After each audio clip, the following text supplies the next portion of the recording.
Seluruh zikir baik. Jadi tidak ada yang bilang paling baik itu. Seluruh zikir baik karena Nabi ngajarnya kan beda-beda tuh. Ini seperti yang seperti bismillahirrahmanirrahim la yadurru ma'asmi syai'un fil ardi wala fis sama' wa samiul alim, itu diajar pada waktu pagi, habis subuh, habis asar. Kemudian kalau lagi gelisah bacanya itu ya hayyu ya qayyum bi rahmatika astaghits. Ada lagi hadis Nabi, hadis dari Imam Bukhari, hadis sahih ya. Orang yang membaca subhanallah bihamdihi subhanallahil azim mi'ata marrah, kata Nabi, orang yang membaca subhanallah wa bihamdihi subhanallahil azim 100 kali tiap hari, dosanya akan diampuni oleh Allah walaupun dosanya itu sebanyak buih di lautan. Dia baca subhanallah bihamdihi subhanallahil azim astaghfirullah. Ada lagi zikir yang biasa orang selesai sholat, selesai duduk, la ilaha illallah wahdahu la syarikalah lahul mulku wa lahul hamdu yuhyi wa yumiitu wa ala kulli syai'in qadir. Dia baca itu boleh? Atau membaca yang umum itu subhanallah walhamdulillah wa la ilaha illallah wallahu akbar. Itu di situ ada kalimat tasbih, ada kalimat alhamd, pujian. Kemudian ada kalimat tahlil, la ilaha illallah. Kemudian ada kalimat takbir, Allahu akbar. Lengkap itu. Boleh? Boleh. Kalau doa yang paling umum, doa yang kita sering kenal dengan doa sapu jagat. Rabbana atina fid dunya hasanah wa fil akhirati hasanah wa qina adzabannar. Jadi zikir yang di sini yang saya maksudkan adalah semampu kita dan yang kita bisa baca apa. Ya, tidak ada zikir khusus yang harus dihafalkan, tapi yang kita sudah bisa untuk kita lafazkan itu kita lakukan. Atau tiap hari dia hanya bilang Allah, Allah, Allah, boleh dilafaz. Dia ingat Allah sebagai penciptanya. Tapi yang paling utama ini, yang paling utama apa? Hati lebih dulu berzikir sebelum lisan berzikir. Saya baca di kitab ditulis oleh Al-Imam Al-Ghazali rahimahullah. Judul kitabnya Mukasyafatul Qulub, menyingkap tabir hati.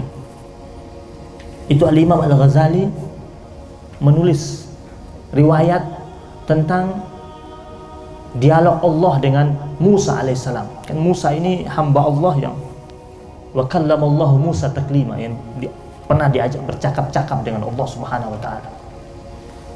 Allah Subhanahu wa taala mewahyukan kepada Musa, ya Musa, idza dzakartani faj'al lisanaka min wara'i qalbik.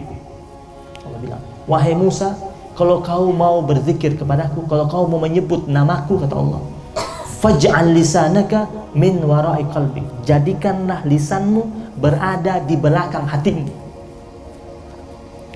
Jadi kalau dia mau bertasbih subhanallah, harusnya hatinya lebih dahulu meluncur bertasbih sebelum lisannya mengucapkan.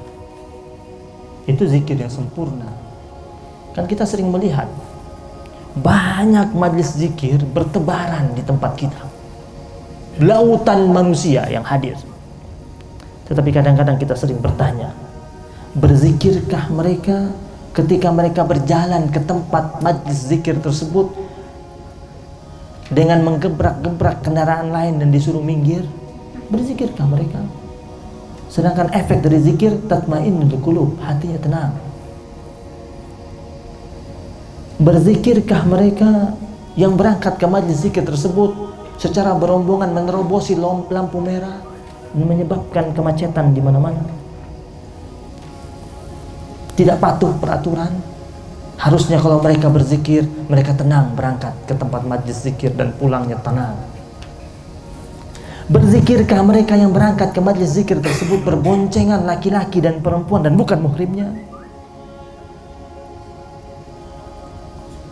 Makanya Allah katakan kepada Musa, faj'al lisanaka min wara'i qalbik.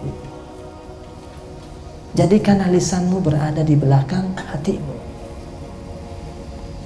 Hati lebih dulu menyebut nama Allah. Orang kalau majlis-majlis zikir itu kalau melakukan hatinya lebih dahulu, duduk berzikir sebelum lisan mereka berzikir, betapa indahnya negeri ini kalau diisi sama masyarakat semuanya yang meramaikan hidup mereka, bumi mereka dengan zikrullah. Lalu kata Allah kepada Musa berikutnya, wa idza qumta baina yadayya faqum qiyamal abdiz zalil. Kalau kau berdiri di hadapanku wahai Musa, berdirilah engkau berdiri seorang hamba Allah yang hina. Di depan Allah jangan pede. Jangan pede di depan Allah. Di depan manusia mungkin kita boleh pede untuk menutupi kekurangan kita, tapi depan Allah faqum qiyamal abdiz zalil. Menangis, merengek, lakukan semuanya itu. Sahabat-sahabat Nabi itu mereka dijuluki apa? Asadun fin nahar, ruhbanun fil lail. Mereka ketika siang hari bagaikan singa-singa yang bertempur dengan semangat. Kalau pergi ke pasar dagangnya semangat, kalau pergi berniaga niaganya semangat kalau siang hari. Tetapi ketika masuk malam hari, ruhbanun fil lail, ketika masuk malam hari mereka bagaikan seperti para rahib-rahib. Seperti apa? Seperti orang yang tidak terikat dengan dunia sama sekali. Merintih, menangis di hadapan Allah Subhanahu wa taala, menyebut dosa-dosa yang dilakukan pada siang hari. Banyak i'tiraf, pengakuan-pengakuan yang dihadapkan kepada Allah Subhanahu wa taala. Wa najini biqalbin wajil wa lisanin shadiq. Kata Allah kepada Musa, wahai Musa, hendaklah engkau kalau mau berseru kepadaku, serulah aku dengan menggunakan biqalbin wajil, dengan hati yang terkoyak, dengan hati yang rapuh.